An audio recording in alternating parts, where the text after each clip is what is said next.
Welcome to our YouTube channel maths by Govind sir, जिसमें हम academic maths and competitive maths दोनों की ही प्रिपरेशन करते हैं। Hello students, today we are going to start the second part of the miscellaneous exercise of chapter 8 sequence and series, जिसमें आज हम क्वेश्चन नंबर 10 to 18 सॉल्व करेंगे। चलिए without wasting any time start करते हैं question number 10। Question is the ratio of the arithmetic mean and geometric mean of two positive numbers a and b is m is to n. Show that a ratio b is m plus under root m square minus n square ratio m minus under root m square minus n square. Now, according to question, arithmetic mean and geometric mean की requirement है, तो consider कर लेते हैं. Let arithmetic mean को capital A से denote करते हैं, geometric mean को capital G से denote कर लेते हैं. That's why A and G are the arithmetic mean and geometric mean of two positive numbers A and B. तो arithmetic mean find करने का तरीका होता है दोनों का sum divided by 2. That's why a plus b will be 2a. And geometric mean होता है g equal to under root of A B. Okay, तो यहाँ से जो दो इक्वेशंस बनी हैं, इन दोनों इक्वेशंस के थ्रू अर्थमेटिक मीन और ज्योमेट्रिक मीन का अगर हम रेशियो लेते हैं तो a upon ji will be question के according m is to n. Okay, तो a plus B upon two root A B is equal to m upon n. यहाँ हम कॉम्पोनेंटो एंड डिविडेंडो का कॉन्सेप्ट यूज कर सकते हैं. तो कॉम्पोनेंटो एंड डिविडेंडो में होता क्या है, न्यूमरेटर में डिनोमिनेटर को प्लस करते हैं, equal to both side, numerator plus denominator. तो a plus B plus two root A B upon A plus B minus two root A B equal to M plus N upon M minus N. अब a को लिखा जा सकता है root ए का whole square, b को हम लिख सकते हैं रूट बी का whole square, and two root A B, तो that becomes root A plus root B का होल स्क्वायर हो जाएगा. सिमिलरली डिनोमिनेटर में now taking a square root on both sides, it becomes root a plus root b upon root a minus root b equal to under root a plus m plus n upon under root m minus n हो जाएगा. Okay, again componendo and dividendo use करते हैं यहाँ पर हम. अगर हम दोबारा से कॉम्पोनेंटो एंड डिविडेंडो यूज करेंगे तो हमारे पास, because we have to find out the ratio of a and b, that's why a और बी सेपरेटली करने के लिए हमें कॉम्पोनेंटो एंड डिविडेंडो दोबारा यूज करना है. तो applying again componendo and dividendo, तो numerator plus denominator on the left side and numerator plus denominator right side में भी होगा. Okay, numerator plus denominator upon numerator minus denominator. Similarly on the right side, numerator plus denominator upon numerator minus denominator. तो इधर left side में हमारा B B cancel हो जाएगा numerator में, और ए कैंसिल हो जाएगा डिनोमिनेटर में. So it becomes two root a upon two root b equal to root m plus N upon root m minus n upon root m plus n minus root m minus n. Two eliminate हो जाएगा, squaring on both side करेंगे तो ए ratio B हो जाएगा हमारा. तो that means root a upon root b में squaring on both side अगर हम कर देते हैं तो it becomes a upon b equal to numerator में ए प्लस बी का होल स्क्वायर और डिनोमिनेटर में ए माइनस बी का होल स्क्वायर हो जाएगा. So a upon b squaring on both side करने पर a upon b will equal to root m plus n plus root m minus n का whole square करेंगे तो a square plus b square plus two a b की entity numerator में and a square plus b square minus two a b denominator में हो जाएगा. So it becomes finally simplify करने पर two M plus two root m plus n, और m plus n into m minus n in the root will be root m square minus n square हो जाएगा हमारे लिए. So a ratio b will be two M plus two root m square minus n square upon two m minus two root m square minus n square. तो two ऊपर और नीचे से common लेकर एलिमिनेट कर देंगे तो it becomes m plus root m square minus n square upon M minus root m square minus n square. तो डेट मीन्स दोनों नंबर्स का रेशियो हमारे अकॉर्डिंग हो जाएगा m plus root m square minus n square and ratio m minus root m square minus n square. यही हमें prove करना था. So that was the question number 1. 11 question का फर्स्ट पार्ट है the sum of the following series up to n terms we have to find out 5 plus 55 plus triple five and so on. तो sum को ऐसे consider कर लेते हैं.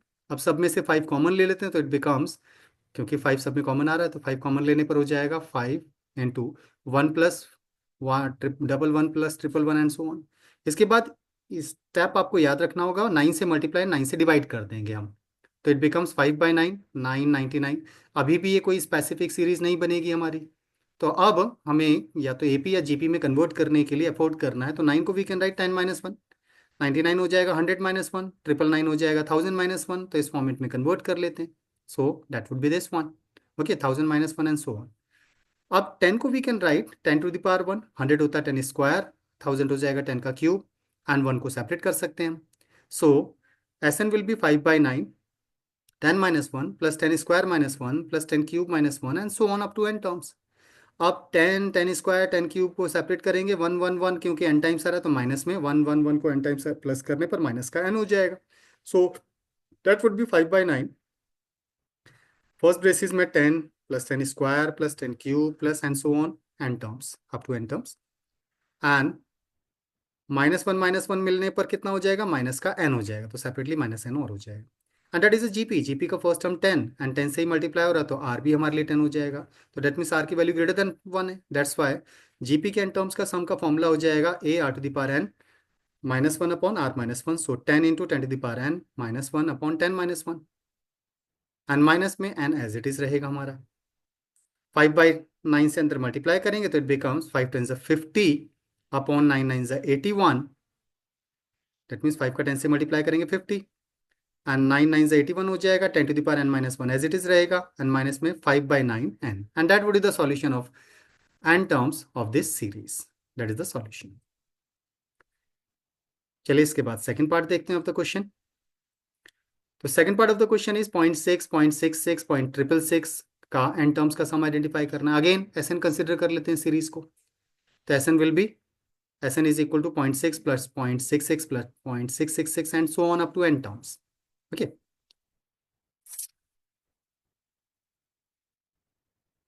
Now what? फिर से 6 कॉमन लेते हैं हम। जब हम 6 को कॉमन लेंगे तो 0.1 plus 0.11 plus 0.111 and so on, और साथ में 9 से डिवाइड करेंगे, 9 से मल्टीप्लाई तो 0.9 0.99 0.999 एंड सो ऑन हो जाएगा। Now 0.9 को we can write 1 minus 0.1, 0.9 को we can write 1 minus 0.1, 0.99 को we can write 1 minus 0.01, 0.999 को we can write 1 minus 0.001 and so on up to n terms. Now 1 1 1 n times अगर plus करेंगे तो पहले n हो जाएगा, n minus 0.2/3 1 plus 1 plus 1 up to n terms, and 0.1 0.01 0.001 इसको separate कर लेंगे up to n terms. Now 0.1 and 0.01 को we can write 0.1 का स्क्वायर, 0.001 को we can write 0.1 का क्यूब एंड सो ऑन, तो डेट मीन्स ये भी एक जीपी बन जाएगी हमारे लिए। तो 2/3 एन माइनस ये सीरीज को वी कैन राइट 0.1 का एक्सपोनेंट 1, 0.1 का एक्सपोनेंट अगेन स्क्वायर, 0.1 का exponent 3 and so on up to n terms, and that is a GP. GP का फर्स्ट टर्म 0.1 है एंड कॉमन रेशियो भी हमारे लिए 0.1 ही हो जाएगा, तो 0.1 is less than 1, that's why n terms का सम के लिए फॉर्मूला यूज करेंगे, तो that becomes n minus a 1 minus r to the power n, तो that means 0.1 to the power n upon 1 minus 0.1, that is ना 2/3 से जब हम अंदर मल्टीप्लाई करेंगे तो इट बिकम्स 2/3n, 2/3 से अंदर मल्टीप्लाई करना है n में, तो that becomes 2/3 n minus 0.1 and divided by 0.9 होगा ये, 2/3 से इसमें भी मल्टीप्लाई हो जाएगा, 0.1 एंड 0.9 सिंप्लीफाई होकर के हमें कितना देंगे, तो डेट मीन्स 1/9, तो 1/9 को जब फर्दर सिंप्लीफाई करेंगे तो so the final solution that means sum of n terms will be 2/3n minus 2 by 9 3 is 27 into 1 minus 0.1 to the power n. That is the solution of n terms, जिसमें 0.6 0.66 0.666 को सम करना था। Now question number 12.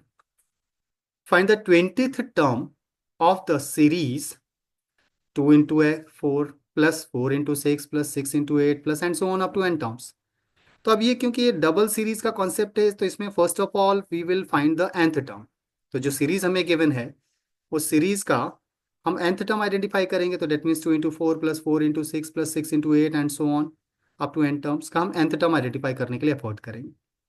तो nth term के लिए क्या करना है, 2 4 6, तो nth term will B 2 4 6 8, that means ये तो हमारा 2n का कॉन्सेप्ट हो गया, और आगे आ रहा है 2n plus 2, so nth term will B 2n into 2n plus 2, जिसे फर्दर सिंप्लीफाई करने पर 4n स्क्वायर प्लस 4n हो जाएगा हमारे लिए, तो nth टर्म की वैल्यू है। Now we have to find out the 20th term of the, तो n की जगह 20 प्लेस कर देंगे, तो 20th टर्म आइडेंटिफाई करने के लिए हमें n की जगह पर 20 प्लेस करना है, तो that becomes 4 into 20 square plus 4 into 20, तो 20 स्क्वायर 400 इंटू 4 प्लस 80, तो that means 1680 will be the 20th term of the series, that is the solution. Hence 20th term of the series will be 1680, that is question number 13. A farmer buys a used tractor for rupees 12,000.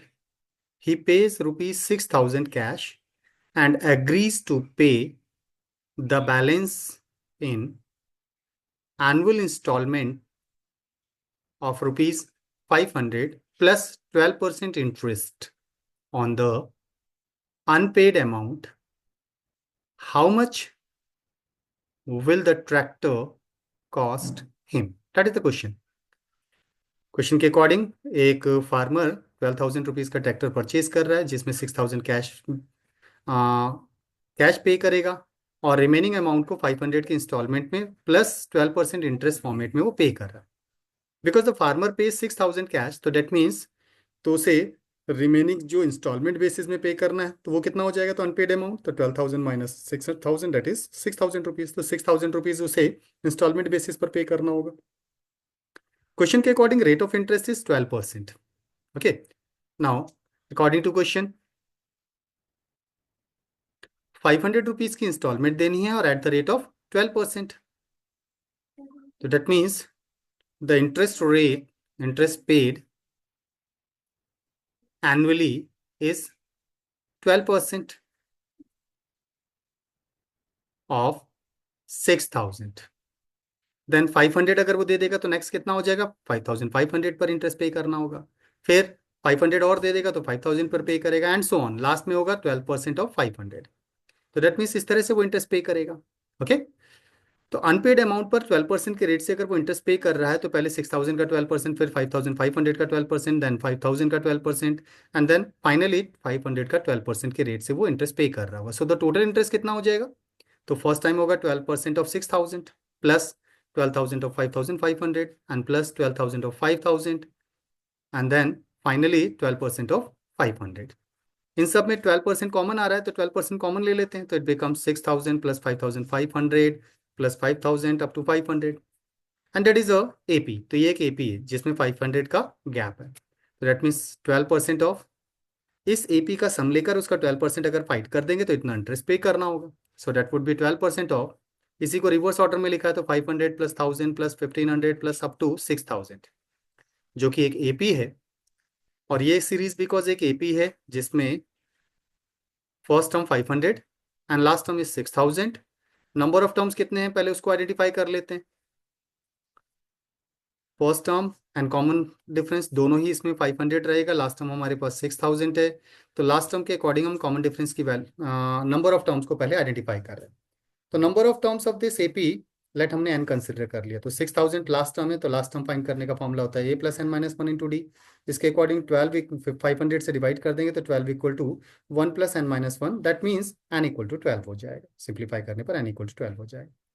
Now the total interest to be paid कितना हो जाएगा, तो 12% of 6,000 5,500 5,000 and so on up to 500, इनका सम करना है। Okay, 12% के rate से इसकी वैल्यू को आइडेंटिफाई कर देंगे, तो इनका सम कितना होगा, तो सम ऑफ एन टर्म्स होता है n by two, two a plus n minus one into d है। तो इस फॉर्मूले से जब इसका सम आइडेंटिफाई किया तो 39,000 आया। 39,000 का 12% जब आप फाइंड करोगे तो 4,680 हो जाएगा। Clear. Now the cost of the tractor जितना उसको पड़ेगा what would be that, 12,000 plus जो इंटरेस्ट पे करना है 4,680, तो डेट मीन 16,680 रुपीज में उसे ट्रैक्टर पड़ेगा। तो that would the cost to the farmer of the tractor. Next question number 14.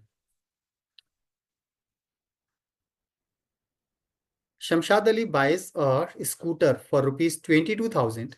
He pays rupees 4,000 cash and agrees to pay the balance in annual installment of 1,000 plus 10% interest on the unpaid amount. How much will the scooter cost him, तो उसे scooter कितने का पड़ेगा, that we have to find out. Scooter का cost question के according 22,000 है, 4,000 वो down payment कर रहा है एंड रिमेनिंग अमाउंट को 1,000 रुपीज के इंस्टॉलमेंट प्लस 10% के इंटरेस्ट के अकॉर्डिंग वो पे करेगा। ओके, तो उसे स्कूटर कितने का पड़ेगा, that means total cost that we have to find out. तो cost of scooter 22,000, down payment जो वो कर रहा है that is 4,000। So unpaid amount कितना हो जाएगा इसके अकॉर्डिंग, तो 22,000 में से 4,000 को माइनस कर देंगे तो that would be 18,000। That means unpaid amount हो जाएगा 22,000 माइनस 4,000 दैट इज 18,000।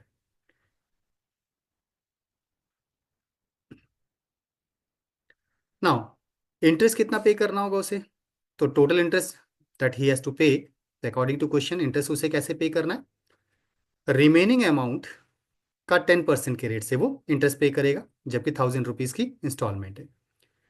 तो according to question the interest paid will be annually will be first 10% of 18,000, then 10% of 17,000, then क्योंकि जो अमाउंट पेड अनपेड रह जाएगा उस पर इंटरेस्ट पे करना है, तो 10% of 16,000 and so on, last में हो जाएगा 10% of 1,000।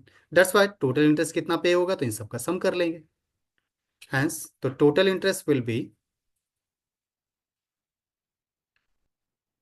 10% of 18,000 plus 10% of 17,000 plus 10% of 16,000 and so on plus 10% of 1,000। Again सब में से प्रीवियस क्वेश्चन की तरह से 10% कॉमन आ रहा है, तो 10% को कॉमन ले लेते हैं। तो जब हम 10% को कॉमन लेंगे तो it becomes 18,000 plus 17,000 plus 16,000 and so on up to 1,000। तो 1,000 से 18,000 तक हम डायरेक्टली भी बता सकते हैं 18 टर्म्स होंगे, जिसमें दैट इज एपी। एपी की 18 टर्म्स का सम आइडेंटिफाई करना है, जिसमें फर्स्ट टर्म 1000 है एंड कॉमन डिफरेंस भी हमारे लिए 1000 है। ओके, तो let the number of terms consider कर रहे हैं यहाँ पर। वैसे तो 1000 के अकॉर्डिंग डायरेक्टली आप बता सकते हो, हमने एन कंसिडर कर लिया। तो 18,000 is the last term, that means nth term will be a plus n minus one into d के अकॉर्डिंग जब हम सॉल्व करेंगे तो that would be n equal to simplify करने पर 18 आ जाता है। तो 18 टर्म्स का सम आइडेंटिफाई करना है, तो सम ऑफ एन टर्म्स का फॉर्मूला यूज करेंगे, तो that would be n/2 2a plus n minus one into d, क्योंकि ए पी है। तो डेट मीन्स इन सब का सम जब आप आइडेंटिफाई करेंगे अप टू 1,000, तो that becomes n/2, that means 18/2, 2a is 1,000 plus 18 minus 1 into 1,000, तो 18/2 into 2,000 plus 17,000, तो 19,000 into 9 that is 17,000, 1,71,000 हो जाएगा। That's why interest paid will be, तो total interest paid will be 10% of 1,71,000। Okay, इन सब का सम 1,71,000 हो जाएगा। तो 10% ऑफ 1,71,000 सिंप्लीफाई करने पर कितना आएगा, तो दैट वुड बी 17,100 रुपीज का इंटरेस्ट हो जाएगा। ओके, सिंप्लीफाई करेंगे 17,100। Therefore the cost of the scooter to him will be, the cost of scooter to Shamshad will be 22,000 plus the interest he is giving 17,100, so the cost will be 39,100. That was the question number 14. Next, question number 15.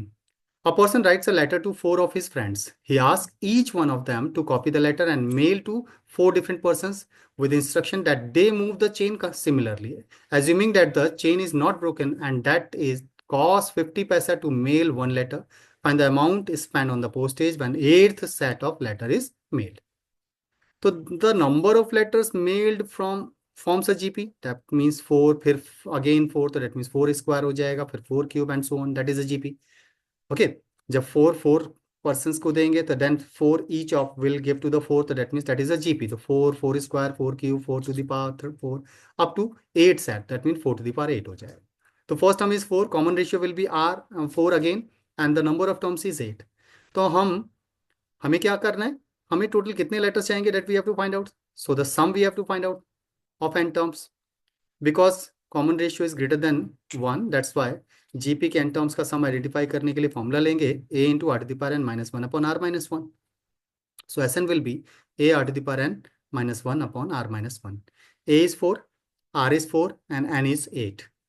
तो that means we will place the values, we will get Sn will be, S8 will be a is 4 and 4 to the power 8 minus 1 upon 4 minus 1 हो जाएगा। तो that means 4 into 4 to the power 8 को simplify करने पर 65,536 आता है, minus 1 upon 3 minus करने पर वैल्यू विल बी 65535 अपॉन 3, 3 से डिवाइड करने पर ये हो जाएगा 21,845, 4 से मल्टीप्लाई करेंगे तो 87,380।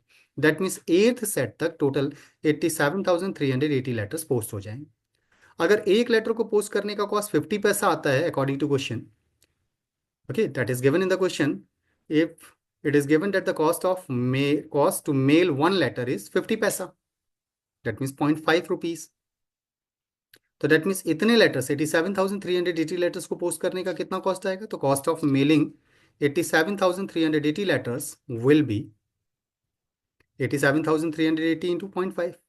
इसका हाफ करेंगे तो डेट वुड बी 43,690 रुपीज का कॉस्ट आएगा। Number 17, a manufacturer reckons that the value of a machine which costs him rupees 15,625 will depreciate each year by 20%. Find the estimated value at the end of 5 years. तो 5 years के बाद उसकी value कितनी हो जाएगी, that we have to find out. तो most cost of machine आपको दे रखी है 15,625, रेट ऑफ डेप्रिशिएशन दे रखा है 20%। अकॉर्डिंग टू क्वेश्चन 20% का रेट ऑफ डेप्रिशिएशन है every year. Rate of depreciation, depreciate होने का मतलब वैल्यू का रिड्यूस होना होता है। So after first year value after 1 year कितना हो जाएगा, तो वैल्यू ऑफ मशीन अगर हमें फाइंड करनी हो after every year will be a into 1 minus r upon 100 whole to the power time, that is n rupees. सो इस फॉर्मूले के अकॉर्डिंग अगर हम 1 ईयर के बाद डेप्रिशिएशन रेट की वैल्यू को आइडेंटिफाई करें तो कितना होता है, तो 125 into 1 minus 1/5 to the power 1, that is 1 year, first year में हो जाएगा। ठीक है, तो 1 माइनस 1/5 इज 20/100, तो 20/100 इज 1/5। सो और फर्स्ट ईयर के बारे में बात करें तो यहाँ 1 आ जाएगा, तो सो दैट बिकम्स 15,625 इंटू 4/5। तो आफ्टर 5 ईयर्स कितना होगा, इसका एक्सपोनेंट 5 हो जाएगा यहाँ पर। So it becomes 15,625 into 4/5 to the power 5 हो जाएगा, दैट इज, तो दैट मीन्स इसे 5 टाइम्स लिखा। ओके, फर्दर सिंप्लीफाई करने पर 5 से सिंप्लीफाई करेंगे तो that becomes 5 into 1024, so final value will be 5,120 rupees. Hence, the value of the machine after 5 years will be 5,120 rupees. Okay, 5 का 5 टाइम्स मल्टीप्लाई करके इसे डिवाइड करेंगे तो 5 आएगा, 4 का 5 टाइम्स मल्टीप्लाई करने पर 1024 है, so the value will be 5,120। Question number 18 is 150 workers were engaged to finish a job in a certain number of days. 4 workers dropped out on second day, 4 more workers dropped out on the third day, and so on. It took 8 more days to finish the work. Find the number of days in which the work was finished. तो late 150 workers x days में work को finish करते हैं, हम ये consider कर रहे हैं। तो क्वेश्चन के according man power into time equal to work होता है, तो that means man power 150 and time हो गया x डेज, तो 150 into x is the work. तो 150 के बाद नेक्स्ट डे क्या होगा, दैट मीन्स फर्स्ट डे में 150 इंटू 1 डे, फिर 4 वर्कर्स कम हो जाएंगे तो 146 इंटू 4 1 डे हो जाएगा, फिर 142 इंटू 1 हो जाएगा, एंड सो ऑन। लास्ट में हो जाएगा that means x plus 8 terms तक ऐसा आएगा। तो 150, 146, 142 इज AP, तो AP का and common difference will be -4 and that is x plus 8 तक आएगा। Okay, so that would be, actually यहाँ गलत लिखा हुआ, 150 will be the first term. So n/2 2a plus n-1 into d के according जब हम सॉल्व करेंगे तो 2 से क्रॉस मल्टीप्लाई करेंगे तो 150 into x will be 300x, और इधर हो जाएगा x प्लस 8 इंटू, इस पूरे पोर्शन को सॉल्व करके 300 माइनस 4x माइनस 28 आता है, तो 300x will be x plus 8 into, minus करेंगे तो 272 माइनस 4x हो जाएगा। ओके, इनका मल्टीप्लाई करना होगा तो 300x equal to 272x minus 4x square and plus में 2176 हो जाएगा एंड माइनस में हो जाएगा 32x। इसको सिंप्लीफाई करके एक क्वाड्रेटिक इक्वेशन बना लेते हैं, तो that becomes 4x square, transpose करके लेफ्ट साइड लेगा, प्लस का हो जाएगा 60x that is okay, and minus में 2176 इक्वल टू 0 हो जाएगा। So that would be x square, further 4 से डिवाइड करने पर प्लस से 15x माइनस 544 इक्वल टू 0 हो जाएगा। दैट मीन्स इसे फर्दर सिंप्लीफाई करेंगे फैक्टर्स करने पर, तो x plus 32 minus into x minus 17 equal to 0, तो x की दो वैल्यूज हमें मिलेंगे 17 and 32। Number of days can not be negative, so that means -32 तो हमारा आंसर नहीं हो सकता, सो x विल बी 17। तो दैट मीन्स 17 डेज में अगर वर्कर्स ड्रॉप नहीं करते तो हमारा वर्क कंप्लीट होता, but according to question 4 workers per day के अकॉर्डिंग अगर ड्रॉप कर रहे हैं तो that means total time will be plus 8 days more. तो hence the required time when 4 workers drop the work every day will be 17 x plus 8, that means 17 plus 8 that is 25। तो 25 days में हमारा work finish हो जाता है। Okay, that was the last question of the exercise। इसके साथ हमारी exercise complete हो जाती है। वीडियो लेक्चर पसंद आने पर चैनल को सब्सक्राइब, लाइक एंड शेयर जरूर करें, साथ ही बेल आइकन को भी प्रेस करें जिससे आने वाले नोटिफिकेशन आपको तुरंत मिल पाएँ। Thank you.